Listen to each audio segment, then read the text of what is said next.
Hi, Brad. I think we are live, Brad. Hello, JC. Hello. So we will give a few minutes until people will start to join us. Uh-huh. Let's launch here too.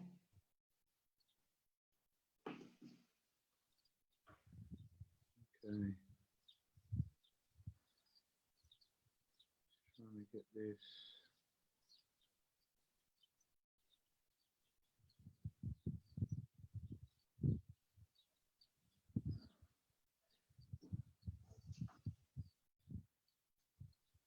Up there, a little bit. There we are. All right. So it looks really good behind you. I have to say I'm a bit envious when I see your view behind. And yeah, sorry, JC, it wasn't done on purpose. Yeah, it's Mallorca, you know. So living in the country is one of the luxuries I have, one of the few. So yeah, it's nice. And like I said earlier on, JC, next time you're in Mallorca, we need to go and do a wine tour together. Absolutely, we will do that. Definitely, definitely. So I see that there are some people joining now. Excellent, super.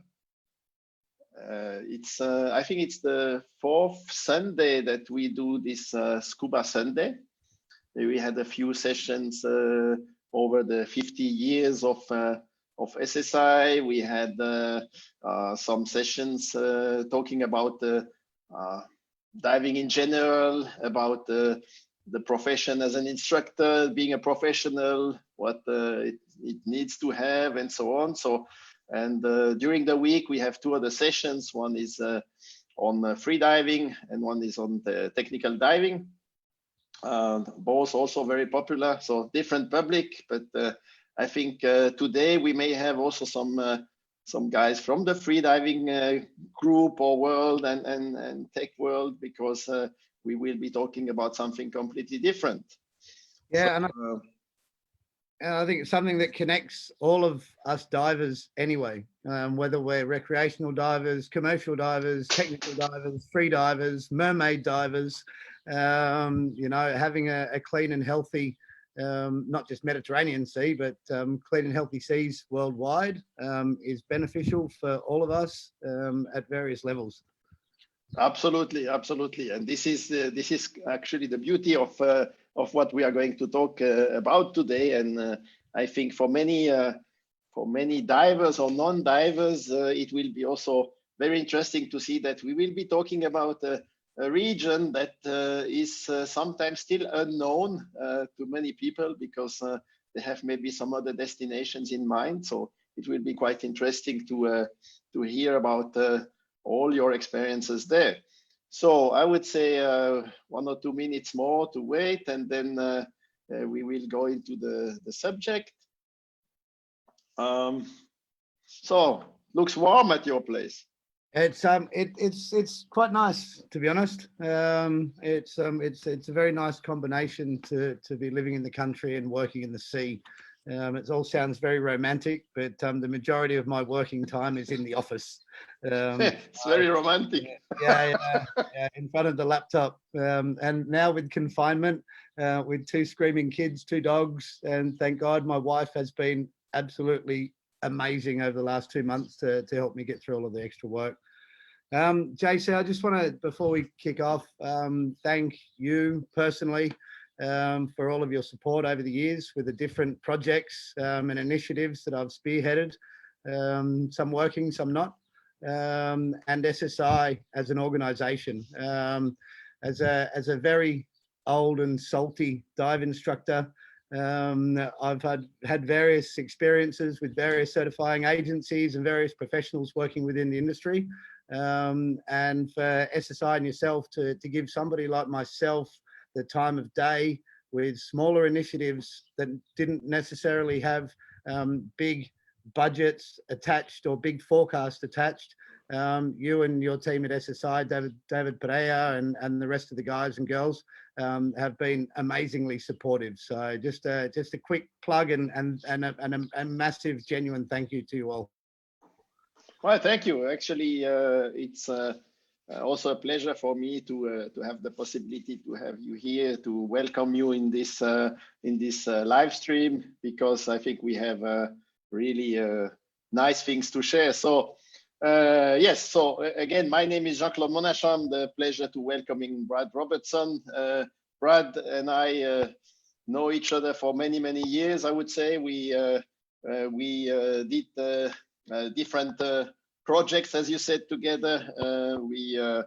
We actually even did the test, or let's say the soft launch of the SSI lifeguard program that we did in Mallorca a few years back, and that was really an amazing experience to do that together. And before we go into your history, I would say what amazed me, and that's why I came to you to ask you to join us here, is probably one of the best dive I did.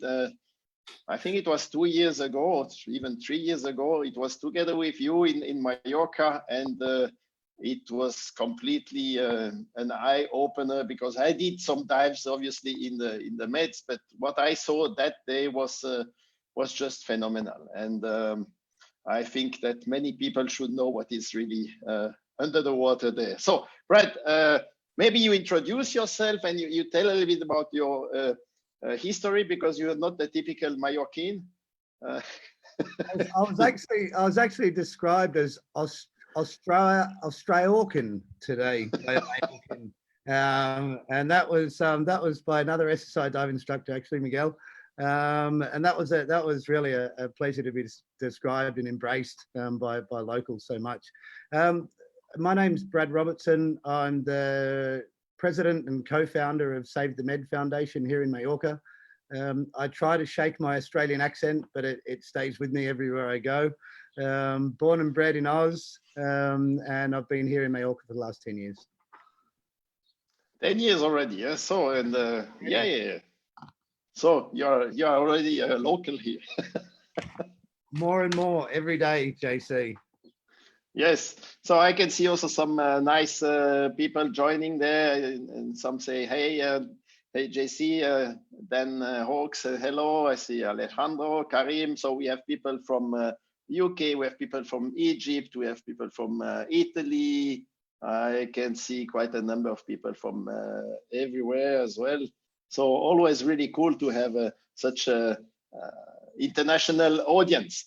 Well, we've got one VIP watching as well, JC, which is my mum back in Tassie, so in Tasmania in Australia. So it must be late for her. yeah, it's all right. She'll be very excited, I'm sure. So, Brad, why did you come to Mallorca at first? Maybe you were coming from Australia. I know you are a diving instructor.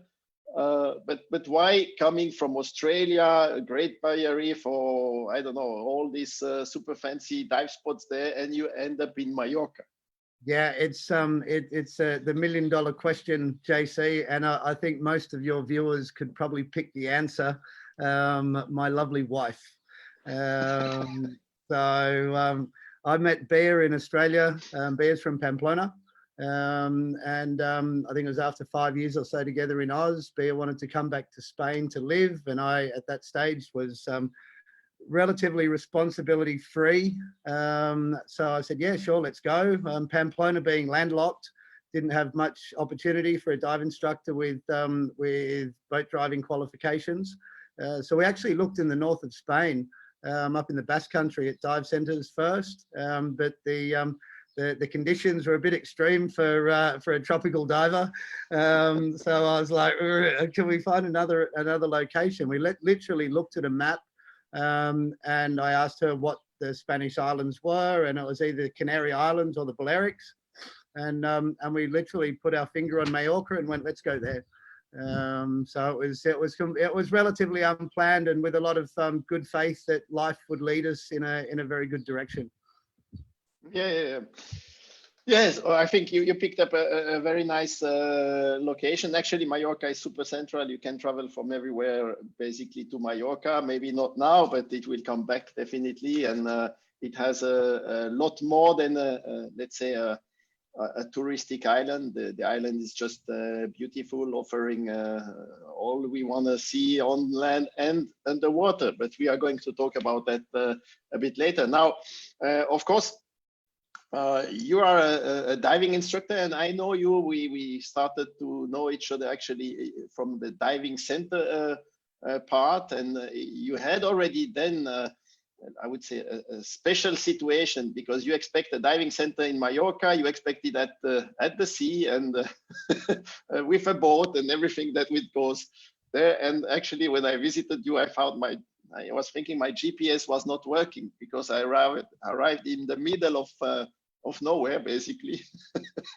That was in the countryside. In the countryside, yeah. It made me laugh when I looked at the SSI map of the locator, dive center locator, and had all of the dive centers around the outside of Mallorca and then one in the middle. I set the business up. So I arrived here 10 years ago. I set up the business after a very short period of time working in a dive center in Illetas.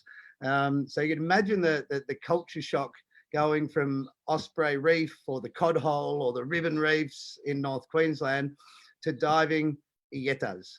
I went from feeding sharks and potato cod and dive hills to seeing the same octopus every day on the same dive. So it was a big culture shock, and I thought to myself, I'm not going to make any money working as an instructor here. And there was an industry that I'd never seen before, and that was the luxury yacht industry. So I thought, if I'm going to make any decent money with diving, I should be focusing on that with my skills that I have from Australia and the passion that I've got with marine conservation and education. Because I was always trying to push in North Queensland programs, and I got a lot of pushing back from management. It was a really tough subject to bring up over there. So I thought, if I start my own business here, target an industry that has sufficient funds to pay decent money, and then it gave me the opportunity to add in education and conservation projects through that business. Renting a local, renting a shop, buying a boat. I'm a dive instructor, JC, so I didn't come to Mallorca with a huge amount of money. So we focused what we had in our savings towards buying some very good equipment, renting a house, in the country that was suitable for setting up a dive center. Had a trailer, so we did all the training at home in the pool. Set one of the sheds up as a classroom, and it was almost like a liverboard situation, because then I could take my tender, which was my trailer and my equipment, to other parts of the island, which is really working in Illetas was a big inspiration for that, and not visiting the same sites all the time. And I think this was actually the beauty of the center, to have this opportunity to move around the island. So that made discovered a lot of different places for your customers, and definitely, it was very pleasant. Yeah, it was something different, and we had a lot of locals. I was the king of the kids here for many years, JC. We taught a lot of junior open waters. In fact, we were teaching full junior rescue courses as well at one stage, and that's, to get these kids through those levels is quite impressive. And then all the contacts that I made through the yachting industry, I'm still getting requests. If people want me on board as a private guide or instructor, I'm happy to do so, but without all the paraphernalia of the dive center. So the dive center was closed about 2.5 years ago, so I could focus on the marine regeneration work that I'm doing now. So how was this jump actually from let's say having a diving center, and how did you come to this passion of let's say conservation? The passion was always there. Anybody from James Cook University in North Queensland listening, I was refused or rejected for my application for marine biology when I was 18. But in a way, JC, that was a blessing in disguise. If I had gone through the standard system, none of this creativity would have happened. So The passion and the interest in the sea has always been there. I started diving in 1991 in Sydney. I did, I wouldn't say a huge amount of diving. Most of my friends were surfers, so they weren't really interested to go diving with me. But then I went up to Cairns in 2003 and did my dive masters. And this was a pivotal year in exactly that, the passion. I turned up to the smallest operation in North Queensland at the time, which was at least in Cairns. And there was a very passionate instructor, SSI instructor actually, and the owner of the vessel, the operation, John Burnett, was a marine biologist. And it was the first time in my diving career that I'd really seen an operator put at the same level of importance the mechanics of diving and the marine environmental side of things as well.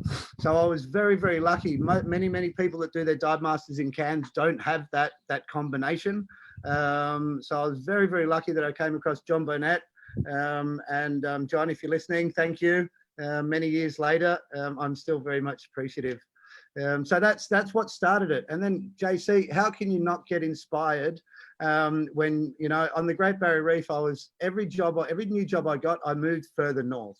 Okay, and if the further away from development, from humanity, the reef is or was thriving. Maybe a little bit different now after so many bleaching events. But how can you not get excited and be passionate about something so spectacular like the Great Barrier Reef? You know, I remember handing up my fins to the dive masters on the back of the boat on the swim platform, and then, you know, sort of just hanging on the ladder and taking a few moments before getting out and continuing to work. And then feeling this sensation, look around behind me and there's a 5-meter minke whale staring straight at you. You know, I mean, how can you not get inspired? So it was just a process of living and working, and really the people that I was very lucky to meet along the way. Great. And then, okay, then you arrive in Mallorca, you're an instructor, you start to work, and you have the connection. I think it's also a special connection with super yachts, and you did safety for them. And then you created your first conservation group, actually. It was called Ondine. Well, the business was called Ondine, Ondine Escape, which was a recreational company, diving, hiking, climbing, and the association was Ondine as well, so Association Ondine. Both started at almost the same time. We started the business, and I had a presentation on the reef I used to do in North Queensland on the liverboards. And I went in and knocked on the door of Palmer Aquarium, came across Deborah Morrison and some of the other Palmer Aquarium team. And I asked them if they could convert my Great Barrier Reef presentation to a Balearic Sea presentation for me. So that way I could educate the divers that were diving with us, and also educate myself, learn about the new environment that I was living and working in. But that led at the aquarium to me meeting Gabriel Morey, who is a local marine biologist. He's a member of the shark specialist group. Is a very, very good guy, one of my best friends now, and also the vice president of what was Association Ondine and is now the vice president of Save the Med Foundation. So Biel and I started talking, and my last job in North Queensland was feeding sharks at Osprey Reef, and I know these days animal feeding is a questionable subject, but back in the day there wasn't so many questions, and it actually it affected me in an extremely positive way. So Biel and I started to talk about sharks, and I just arriving to Mallorca, wanting to know where I could find sharks. And I remember Biel just shaking his head and looking down, and you know, the chances of you finding sharks here, Brad, are very, very small. He told me about a population of stingrays, common stingrays in the Bay of Palma. We discussed this, and I asked, has anybody studied it? And we came up with the Mallorca Stingray Survey. That was when the business was still running. We needed 32,000 euros to do the project. I think at that stage, after starting the business, JC, I didn't even have 32 euros in my bank account. So 32,000 was quite a heavy ask. And then I met a wonderful man named Stefan Hurst, who's also turned into a very good friend, and told him about the project, and he basically said he'll pay for that. And his generosity and faith in myself and Gabrielle, faith in me and Biel to do the right thing with his money without really having a solid relationship at that stage was huge. So therefore we started the association, we put the funding in, and that's exactly how Association Ondine started, probably in, I think, end of 2012. All right, okay. I will come to that. But of course, now, when you are a diving instructor or you are a dive guide, I know many of them that I meet around the world, they have this, obviously, this environmental passion, and they would like to start doing something more for the environment. And they would like to start maybe creating a project, maybe doing also an association, launching an association. But it's definitely not easy. So what would you recommend to them? Don't give up would be the first thing to recommend. But I mean, just so whoever's watching knows, my highest qualification is an SSI scuba instructor qualification, lifeguard qualification, and boating qualification. So there's no university degrees for me. There's not a huge amount of experience prior to the last 10 years with not-for-profits. It was just a lot of belief and faith that I was doing the right thing. I think in life, you know, one of the things I think that really helped with the evolution of this organization was me letting things evolve naturally. Not being a control freak, identifying the right people who come along at the right time, being open, being honest, building solid, trusting relationships. And it doesn't matter what your organization is called. It doesn't matter what organization is structured. It's all people. So unless those people are really bonding together, then it makes things very difficult. And I'm saying that you should surround yourself with wonderful people, professionals, passionate. And I mean, the Save the Med team, I cannot speak highly enough of, and part of them were part of Ondine before now. It is a spectacularly fantastic group of individuals that all contribute in their own special way to what's going on. But JC, everything evolved really naturally. And I think if people have the ability to let go a little bit in life, and trust that your life will bring the good things that you want to you, then yeah, great things will happen.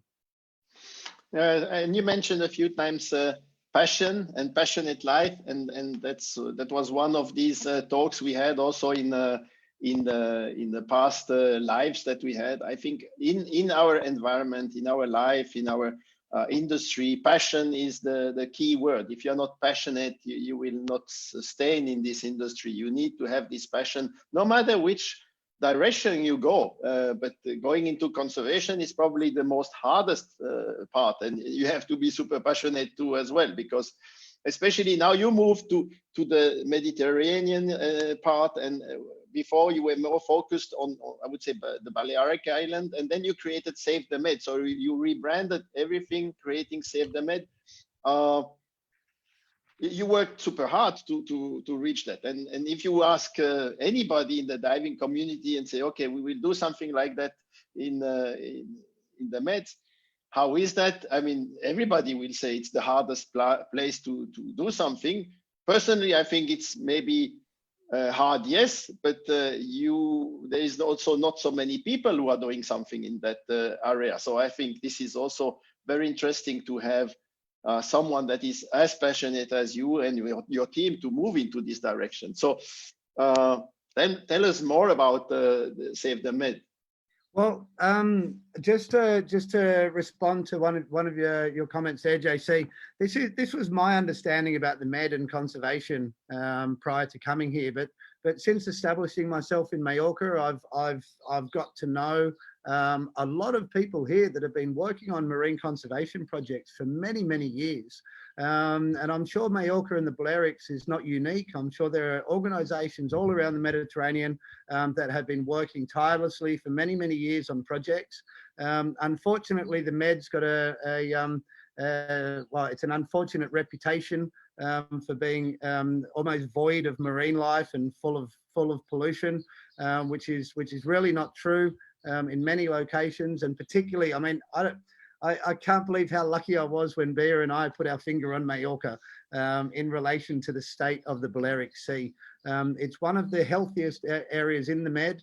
It doesn't mean it's completely healthy. It just means it's healthier. And before I speak about Save the Med where we are, because I mean, just the fact that a salty old Aussie diver has committed his life to marine regeneration in an area of the world that people would go, what? You know, there's guys working in North Queensland, Great Barrier Reef Legacy, which are doing great things, you know, and most people expect me to be there doing something with those guys. But this is where my commitment is. And we've got one video that I'd like to show. It's only for 1.5 minutes. Okay, yeah, I think Corina in the back will be starting it. I'll describe a little bit more about Save the Med, but this is why I'm so passionate about what's here.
Wow, amazing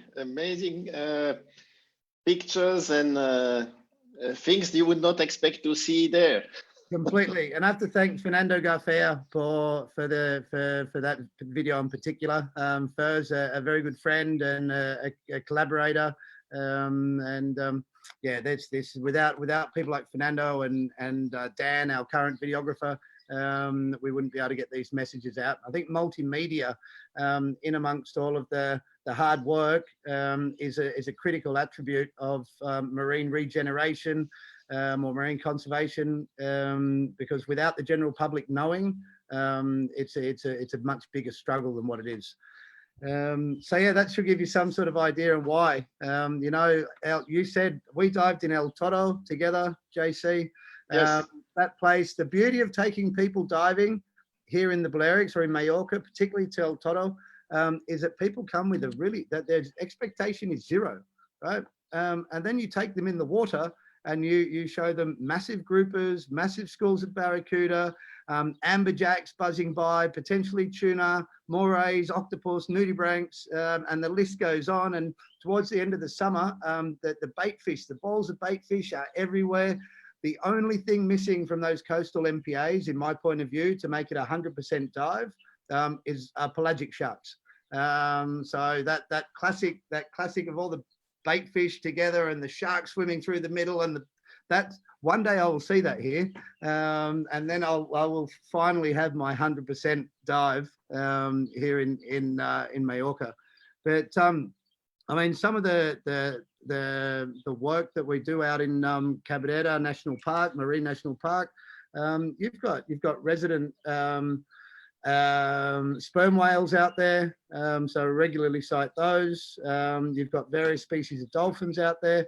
You've got the mobula or the giant devil ray, and we've got some amazing footage of courtship behaviour, which I don't believe has been caught in the Mediterranean before.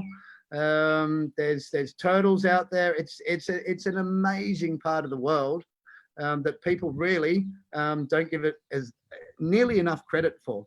And I'd really encourage people, particularly now with restrictions on travels and things like this, to really start to scratch into their local area and see what benefits they are and what's around. You don't necessarily have to travel to the other side of the world to see these spectacular creatures. Yes, and you're right. I mean, I think that the dive we did together in this place called El Toro is one of these dive that is in my mind. And if I'm asked where do you recommend to go diving, of course I have my preferred location and so on. But one of these super location or super dive that I mentioned is Mallorca, and people will say exactly the same reaction. There's nothing to see. Yeah. And I have done other very nice dives in the Meds too. I mean, in front of Marseille or in the Costa Brava, you have so many good places. And so absolutely great. I'm still looking at the list of the people who are watching us or joining us. We have people from Porto, from Bulgaria, from Malaysia, from Indonesia, South Africa. We have also somebody from Mallorca. So hey, one person watching. I don't know. I don't see all of them. But that's me, JC. I think it's we have people from Bosnia. We have from everywhere, and from Greece. And actually, there was one comment from Scuba Blue Dream Epidavros. He says we can do all our, but for the environment, we just finished cleaning our port of Epidavros in Greece with our friends from the Greek volunteers. We dive, we clean 400 kilos of debris removed from the sea. Excellent, bravo, congratulations. And I know we did we actually I remember now we did even a beach cleanup together in the beach of Mallorca in Palma. Yeah, it was a great event. The guys in Greece, great work for those initiatives. A little bit later on, if I can get the right moment, I'd like to put out a bit of a call to action for all the SSI dive centers in the Med, but maybe a bit later. Yeah, actually, no problem. So give us a short description of the Save the Med structure. So when we decided to change from an association to a foundation, it was for obvious reasons. Things were getting bigger. We wanted more legal transparency. We wanted to be able to attract bigger funders. We wanted people to trust us without having to build such solid relationships over a long period of time. At the same time we were discussing that, I met Ricardo was running his own organization here for the last 30 years called Alnitak. Rick was one of the original Greenpeace boys and girls back in the day, but then he left and started his own. So Rick and his amazing vessel, the Toftavag, which was that beautiful timber vessel you saw in the video, we met and we discussed what was going on with his organization and ours. And I came into conservation with a very romantic view that everybody was like peace and love and sharing projects and everything else. And wow, what a shock horror of realization I had that the world of conservation was very similar to the world of business. So I continued, and I must say, Rick was amazing in the way that he engaged with what I was saying and vice versa. So what happened was Alnitak and Ondine formed or came together, and we became Save the Med Foundation. So Save the Med Foundation it's born on that collaborative spirit. And this is I think a great base, because, it's not mine, it's not Rick's, it's Save the Med is ours. It's for everybody in the Mediterranean, and it's always been that way. And the other organisation I need to give a huge thank you publicly to is to the Two Hands Project in Australia. They were instrumental in helping when I was on dinner, finding my feet with plastic pollution. They were so generous. Paul and Silke had been working on this for many years prior to me getting involved, and I was working on this many years prior to it being a common household name, plastic pollution, which it is now. So to have these two really open and genuine people give me all of their materials, schools programs, beach clean, everything, bang, no questions asked, no commitments, you do it, you take it, you go. Rick had a very similar outlook, and this is really the core of Save the Med is to that collaborative, open, honest communications within the team and within our collaborators as well. And the other group that I need to sort of acknowledge as well in the evolution of this is our MPA team. So as we're evolving, we had plastic pollution as one target subject, and I was asked by Gabrielle Morey, who's the vice president, who's also been a member. They're a group of friends, they're a group of scientists, they're a group of professionals. Some of these people were the guys and the girls that designed and established the marine protected areas here 15 years ago or so. So they're the core and I would say most important people when it comes to marine protected areas in the Balearics. They knocked on our door and said, Brad, we see how Ondine's moving. We'd like to bring our group within Ondine, so you can support us and we can support you. Another symbiotic relationship that really was another catalyst in the direction that Save the Med is going in now. So it gives you an idea about how important collaboration is to us. Save the Med now, and I've looking at my notes, I think it was 2017, I had my first employee with Ondine. So I was many years by myself with Bea. Now we're 13 employees. We're wow. eight board members. We've got a couple of boats. We've got various volunteers. We've got loads of collaborators. Everything's very positive. And our two focus areas are plastic pollution and marine protection. Within both of those, we have education initiatives. We have public outreach. Policy change is a big one, and this is going to be attached to the call to action that I would like to give to the SSI dive centres a little bit later. Community building, and we're very good at community building as well. JC, the more I'm involved with marine regeneration, the less it becomes about the sea and the more it becomes about us. Okay, about individuals, about communities, and our actions that contribute to the negative effect on the sea, or our actions, which are the ones that we like to highlight, that contribute to a positive effect on the natural environment.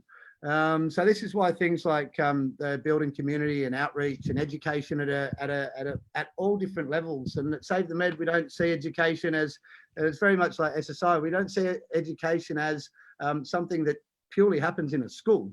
Education happens in all parts of our life, as long as our minds are open and our eyes and ears are open.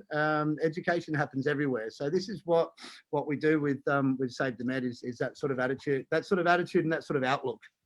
There's so many projects, JC, that I'm a bit scared to start describing projects because this may go on until 2021. Yes, sure. We don't have that time, but anyway, I think excellent. And I think by following what you do also on social media, I think you always have posts that are very positive. You try to bring actions forward, and you bring these actions, you push these actions. You are not basically attacking anybody. You are very, in my opinion, personal opinion, you are really always going into a direction where people say, okay, this is educative, this is really showing how people should behave and what you will find actually, but you bring so many good images as well. So I think this is changing the perception, and that's probably more positive than just going on the revolutionary way. Yeah, That's my definitely. perception. I think this is sort of revolutionizing the revolutionists, if you know what I mean. It's a change. Back in the 70s and 80s, the hardcore actions were seen as hardcore actions, and they worked, and they still have their place. But for us, having that positive thread is extremely important. We need to raise the subjects, the negative subjects, but unless we give the general public a positive action to do that will have a positive effect on the negative subject, then what's the point of doing the work that we're doing? We want to see change. Gone are the days where public awareness is sufficient. I think public awareness only, that was in the 1980s potentially, but now we really need to be producing tools, guidelines, and putting the right questions on the table for people to work out what their own solutions are in their own areas as well. Because I mean, even though Save the Med has a name that is geographically attached to the entire Mediterranean basin, we are very focused on the Balearics, and we will be over the next few years encouraging the growth of small to medium NGOs around the Mediterranean through our network, and by sharing. Going back to my romantic views when I first started, because they're very few, I would really like to contribute highly to that actually becoming a reality around the Med. And with the Mediterranean, I think there's 21 different countries surrounding the Med, different languages, different problems within the same problems, different cultures, different ways of doing things, different levels of corruption, all these different elements. That means that to succeed in the Mediterranean, it's going to be hard with one organization blanketing that whole area. What I truly believe needs to happen is funders, big funders, need to have a little bit of a rethink on where their money's going, and start to increase the percentage that goes to small to medium groups, because I think there is a huge untapped power in the collaborative efforts of small to medium NGOs around the Mediterranean. I know that you said we can. You have a call to action here. Actually, I have also Lee Thompson is living in Mallorca, and ask, how can I get involved? So how would you like to have people getting involved? All different. It depends what your skill sets is. It depends what your time dedication is. I mean, you don't even have to get involved directly with Save the Med. If you're worried about plastics in your home, then sure, contact Save the Med and we'll give you some guidelines. But it all depends on the individual. And I think, going back to what I was saying about starting up an organization, I think you should use the same sort of thought process, even if you're not starting up, but you want to work with a particular organization or on a particular subject, to be able to contribute what you feel is the best thing you can contribute, but it is also the thing that you enjoy to do. Because if you enjoy doing what you're doing and you're skillful at that gift, that will be a long gift that you will give to that subject. And the subjects will be around. Hopefully Save the Med will be around for quite some time, but those subjects will be around for a long time. The groups, unfortunately, they change, chop and change people. So yeah, I would give something that you're good at and that you like to do. All right, okay. Any other video you would like to play at this time? Yeah, just on the collaborative efforts, and I know if the guys and girls in Greece are watching, we've got a new project within our marine protection. In fact, this project fits into both marine protection and plastics, and it's regarding ghost fads. Now, fads are fish attracting devices. Not the photo would be great if we could get the photo first. These fish attracting devices are used all over the world in various fisheries. Anybody that's spent any time at sea knows that most floating debris will accumulate marine life underneath it. It's described by Rick as particularly with the turtles here in the Balearic Sea as an oasis effect. That happens on a natural level, but it also happens on an unnatural level. It's in the tuna fisheries in the Pacific. And unfortunately, what we've come across over the last few years are these ghost fads. Okay, so ghost fishing equipment or ghost fishing gear is any fishing gear that's discarded and either floating or embedded or linked to the bottom of the sea. And these fads, you can see them in this photo in front of the Toftavag. You've got a collection of plastic bottles. They are all connected together, some of them painted, some of them with plastic bags on the inside. We assume this is for identification purposes. You then have a big, like Medusa's hair of the baling twine that you would see around hay, and that's underwater. You've got it's quite a substantial area. So we don't know whether people are using this to attract fish and then put a net around the fish and catch the fish, or if they even to the extreme of targeting turtles to eat. So we came across, I think it was, my figures maybe a little bit off by 5 or 10, but I think we did 120 days at sea last year, and we came across 140 of these fads, to give you an idea of the density. And that was just around Majorca and Cabrera. So Ricardo and the team have been spearheading a project. We're working with the Global Ghost Gear Initiative, which is an international organization bringing people together on this subject. Various organizations from the States and also organizations from Spain and the rest of Europe, including the Spanish mainland government and the local government here. But if I can use beauty and fad in the same subject, it sounds a bit weird, but the beauty of this Ghost Fad project is it has the ability to bring a lot of us in the Mediterranean together. Now, what we want to do, we obviously, when we come across these fads, we mark the GPS location. We identify what they are, so we take photos of them. Potentially, if they've been in the water for a long time, we'll take samples of the growth that's on there, so we can analyze how long it's actually been in the water.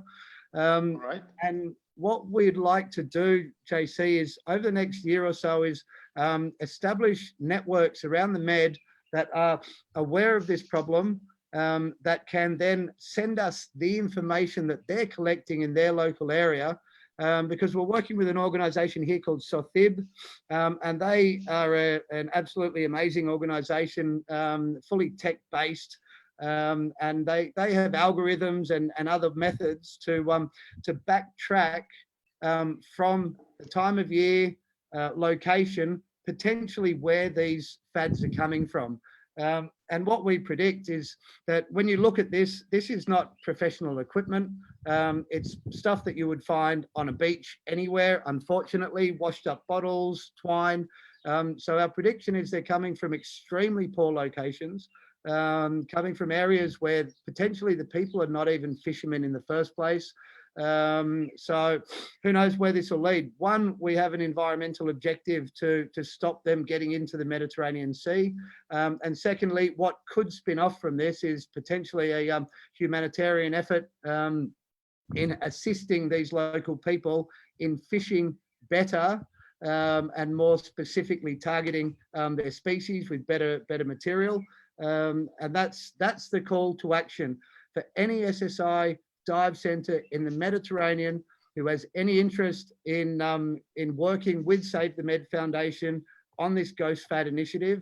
please reach out to us. You can email brad@savethemed.org or info@savethemed.org or rick@savethemed.org regarding this project. And there is Ricardo did a report on this. We took it to the FAO, the Food and Agriculture Organization. Rick took it there, and we played this video at this meeting. And the idea of combining multimedia with scientific reports is to give the reports some visibility at a very busy conference. So this will explain a little bit about what this subject is. All right, let's watch it.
Very nice. Okay, now I think we understand better.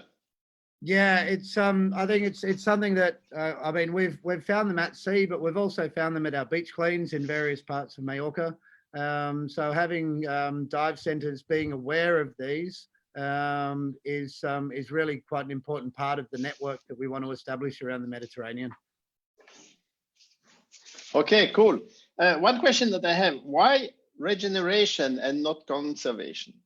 All right, I think this, and I don't have anything against the 80s. The 80s is quite a good decade. There's some really good music and lots of good things coming out of it. But I think conservation is a 1980s is terminology from the 80s.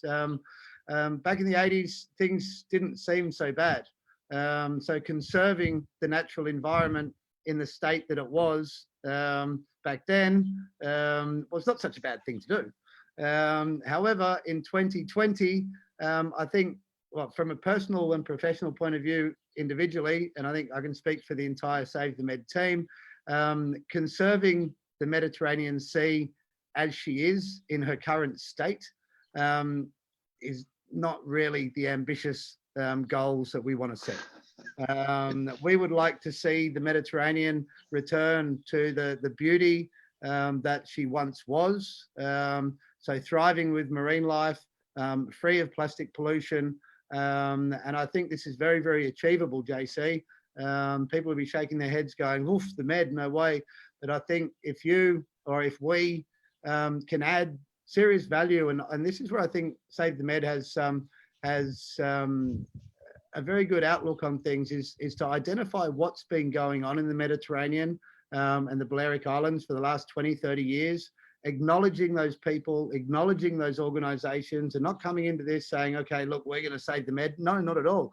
People have been doing this for a long time. We need to find a way and identify the areas where we can actually add serious value to what's been happening. So changing terminology, conservation to regeneration, I think it's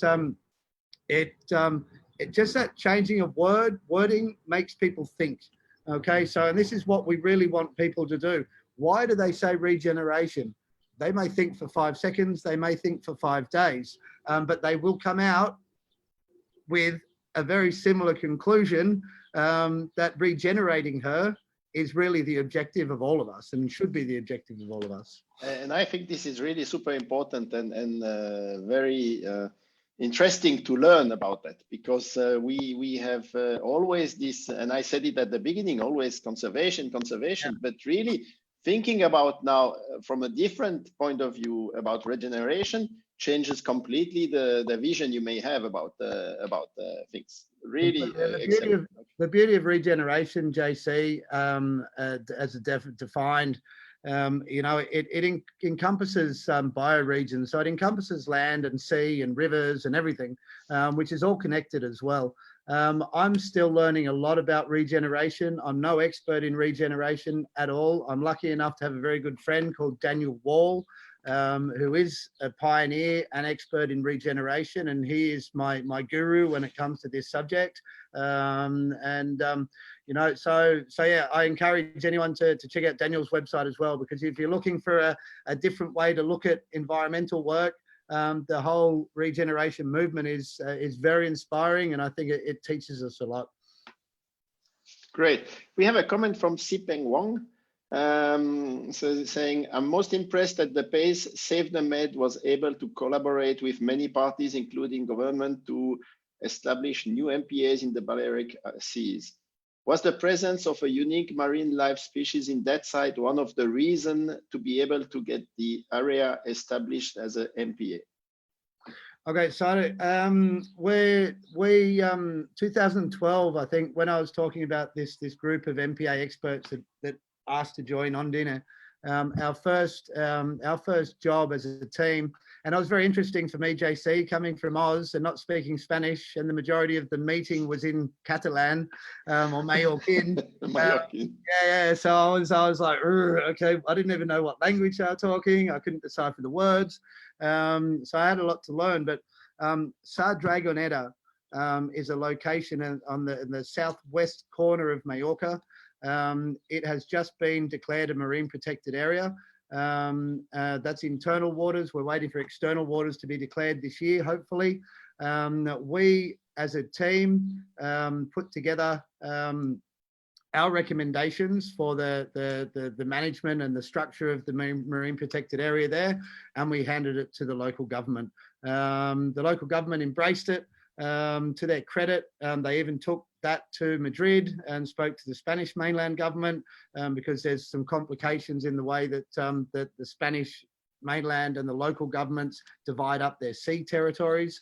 So it was a really great opportunity, and without these local people in the MPA team, who know people in the government, who know the system, who have not just knowing them, but have got the respect, the peer respect from people within the government, for them to walk in and say, hey, this is what we're presenting, and then for them to accept it was exceptional.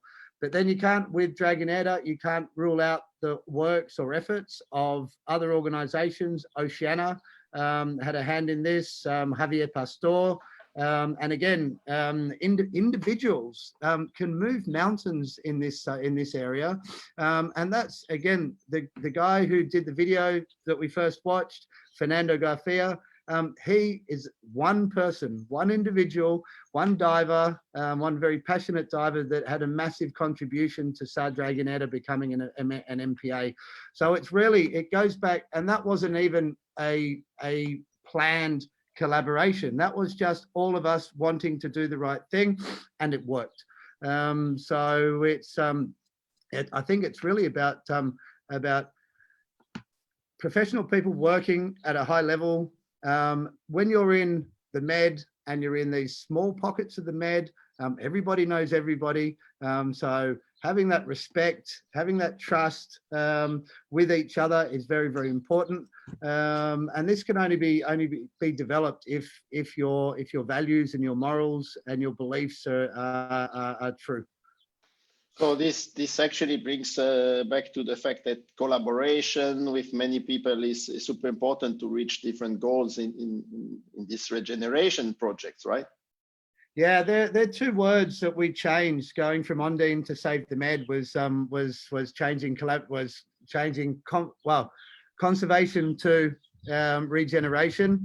And then I threw another one in saying to our team, let's not use the word competition anymore. Let's use the word collaboration. Now that may sound like a pretty simple statement, but try and put that into practice sometimes, and it becomes quite complicated.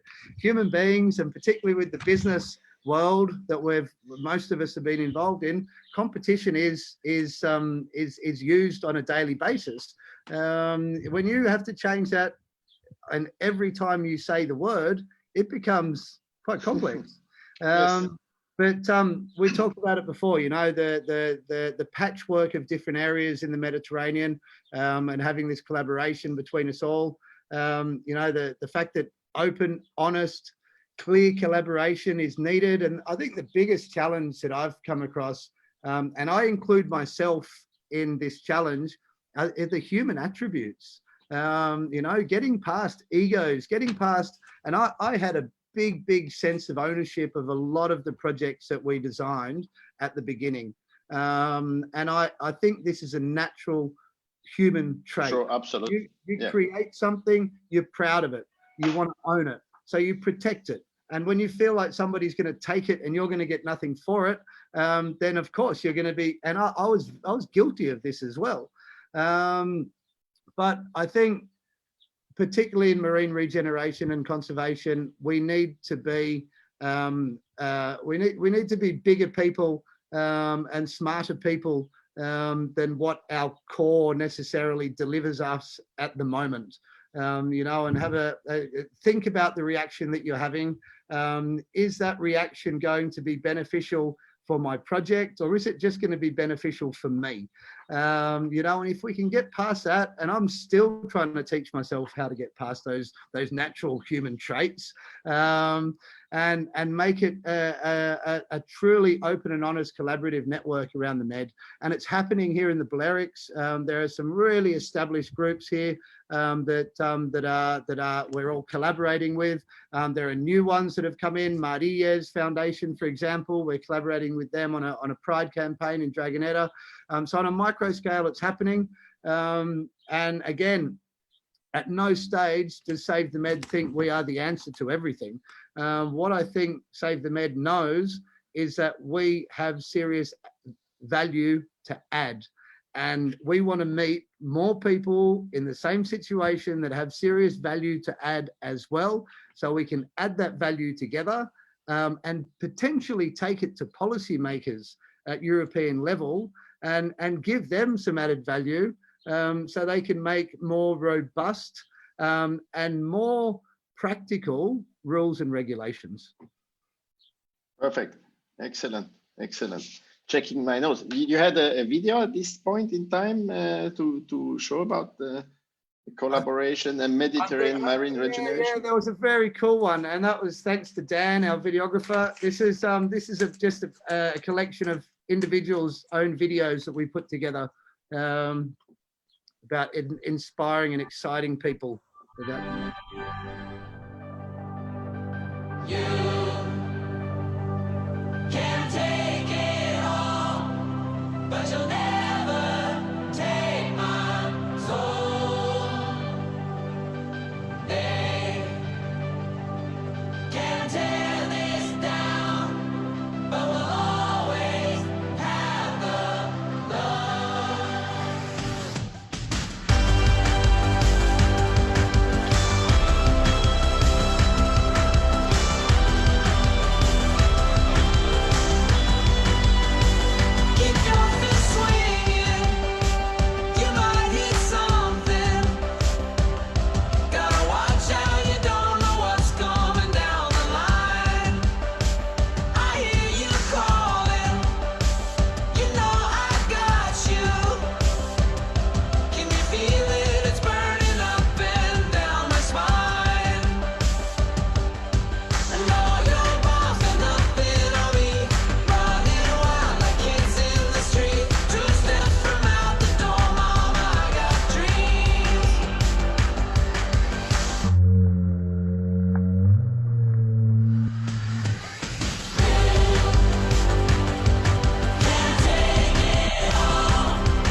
beautiful video.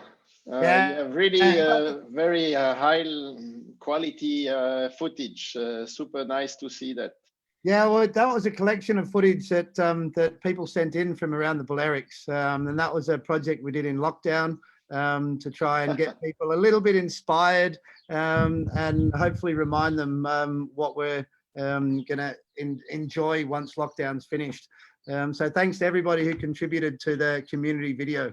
They're very, very cool. Yes, good. Well, you mentioned before plastics, and this is a huge issue. But what are the challenges, and how is Save the Med actually working to solve this issue? How do you do that? I think, JC, and this is going to sound quite abrupt, but I think one of the biggest challenges with plastics are the lobbies.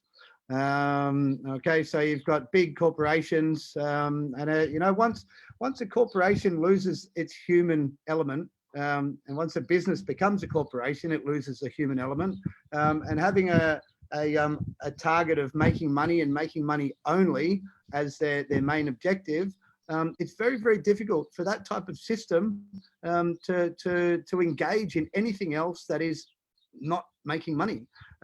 So you know that you'll find the lobbies come together, the bigger corporations, and they're fighting laws that are being made in different parts of the world. They're actually at the moment, I keep seeing all this. You know, I'm sure with the amount of hygienic material the world is requiring, like plastic gloves and face masks and everything else, there's opportunistic behaviour from some of the lobbies with all of this, and pausing some of the laws that were in process to change before the lockdown. So I think that was a pretty bad description, but I think the lobbies are probably one of the biggest challenges. But behind every lobby is a person, and it's really there. That's where we need to tap into. The things that Save the Med are doing. You mentioned beach clean earlier on, JC. We don't call them beach cleans anymore. We call them coastal action days. It's again a small terminology change, but it's again making people think. You know, a beach clean, we had a lot of comments from people here saying, why are you cleaning the beaches? This is the responsibility of the council. But the whole action of cleaning the beach was never the point. You know, we go clean the beach, the next day it's just as filthy. So it was a pointless exercise. The benefit is the outreach, the engagement, the understanding of the people about the subject, the community building. So this year we changed it, and of course we haven't been able to do any coastal action days. But we're reducing the amount of time. We're actually cleaning the beach, spending more time with workshops with kids and adults, not just talking about plastics, but talking about marine, the positives of the marine environment, you know, and all the good things that go with it. Yes. And so that's one thing that we're doing with the plastics. Our schools program, Dos Manos, again, thanks Paul and Silke, which came from Australia. That's growing and growing in demand year after year, which is amazing. And then we have the Plastic Free Balearics program that I sort of spearheaded a few years ago, and then Tupa and Letitia took it over and completely turned my idea inside out and upside down, and completely changed it, and took it into a direction that I could have never have imagined. And that's where we've been working with local businesses to assist them in reducing and removing their single-use plastics. The really unique item within this program is a single-use plastic index that's been developed, not just internally with Save the Med, but with other collaborators who work with statistics and all these wonderful things that I don't really understand, and where they've come out with this single-use plastic index, which allows you to put in the data from a single-use plastic item, and it will give you a numerical number. Then you put in the same data from an alternate, say it might be a paper cup, still questionable, still single-use.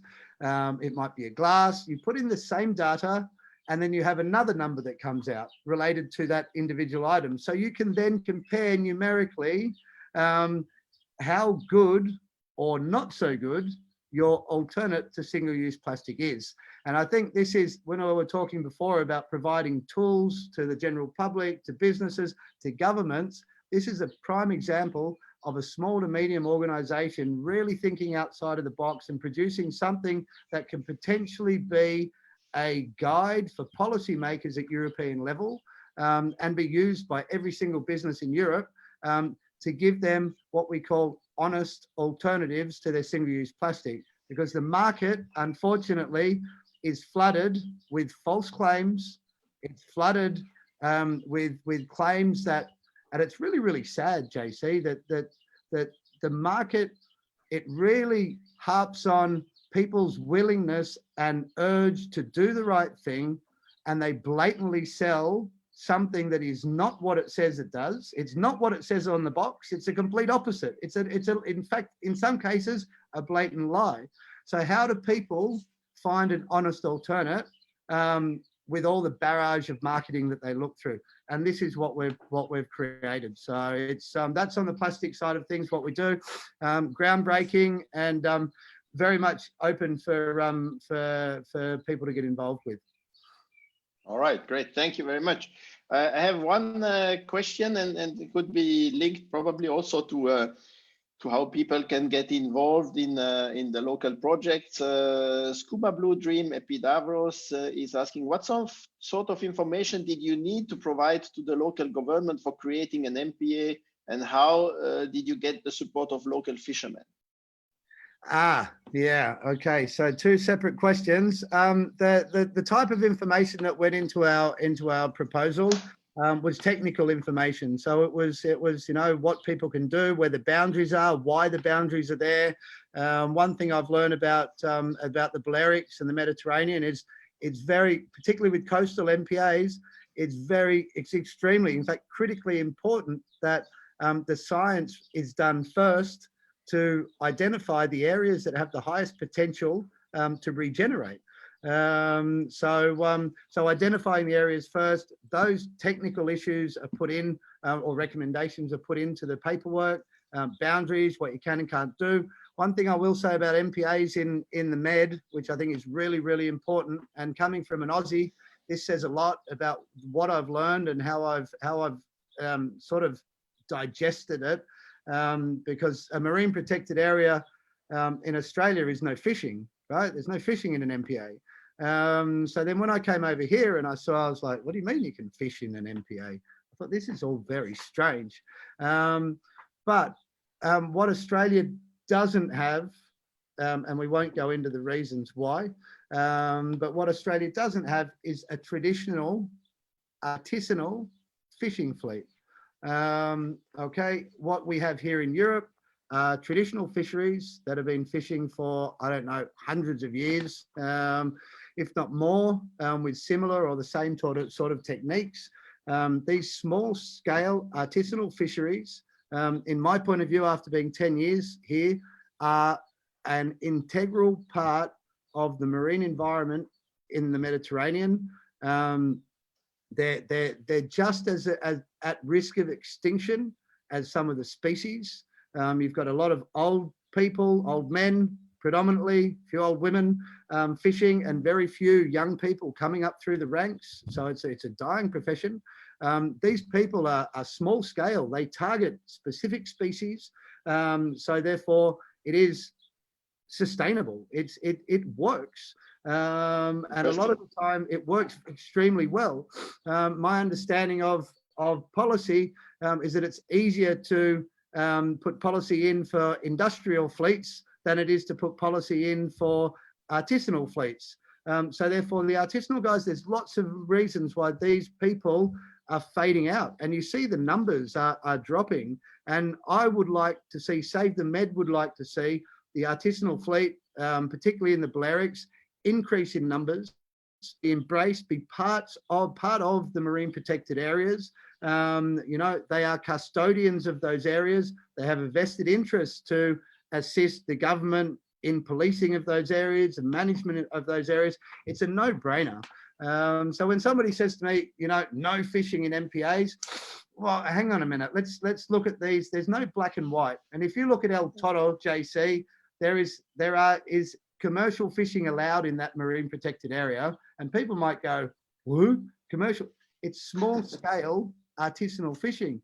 When you look at the numbers, the biomass of the fish in El Toro, it's going up year by year with the fishing there. So if you're keeping a profession alive, you're keeping a tradition alive, and you're keeping the environment in a healthy way, I see it as a no-brainer myself.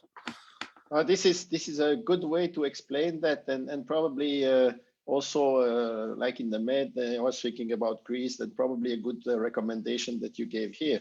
So Brad, we are coming to an end. So maybe the last question: how can SSI help the Mediterranean marine regeneration? What? I mean, you've already helped just by inviting me onto this call, onto this public catch up, JC. It's been quite a few years since we've seen each other, so thank you very much for this opportunity. Maybe later on we can have a chat about the FAD initiative and see what you can do to help with opening up your networks. And it's really about this, you know, if there's a subject that you see as beneficial to either the image of SSI or the ethos of SSI that you can share with your network around the Mediterranean, it's a massive help. So that would be the biggest thing that I would ask yourself and SSI management is to have a think about, and maybe next week we can have a bit of a chat about things. Yeah, that's good. And you know, I mean, we have our Blue Ocean movement, I would say, and definitely it shows that we are not you know, holding like that. Also, we are very open-minded, and actually next week it will be the Ocean Day, and we have some initiatives going on in China. Actually, we have, I know as of now, we have 200 participants in an event there. It will be the Ocean Day is the 8th of June, but since it's a Monday, they extended basically, or they start on the 6th of June, so Saturday to Monday. There will be actually 3 days dedicated to the ocean. So next weekend we will have this subject on this channel, and that will be another very interesting one, I think. And we will try to connect with China, VPN permits. Yeah, so that would be the challenge. But definitely, well, first of all, I would like to thank you, Brad, for accepting on a short notice to join us on this channel and have this exchange. It's always a great pleasure to have you and to exchange. For this time, we could make it live instead of sitting on the cafe, which we cannot do this time. Yeah, I know, but as I said, next time, wine tour, JC. Yeah, absolutely. And thank you, everyone, for following us, for watching that and asking questions, putting a lot of very positive comments. It was nice to have people from all around the world. And I know in some places it's already late, actually. So good to see that people are interested at that subject, and that we could also make some promotion about, let's say, the Mediterranean diving, because I think this will have an impact also this year. People will go more locally, probably this year, not traveling that much. And this will also be an important moment for showing that there are beautiful things everywhere. When there is water, there is always something to see. You just have to look for it. But very, very nice images that you shared as well. And I know we have one last video that you will be able to share for finishing our life here. And I think this gives a lot of ideas to people that it could be the destination of the year, coming to the Meds and Balearic or no, wherever. I think there are things to see. And again, thank you very much. Yeah, thank you for Corina for doing the administrative work behind. And to everybody, see you next week. Thanks very much, JC. Thanks for everybody who was watching, and yeah, enjoy the last video. Thanks very much. Thank you.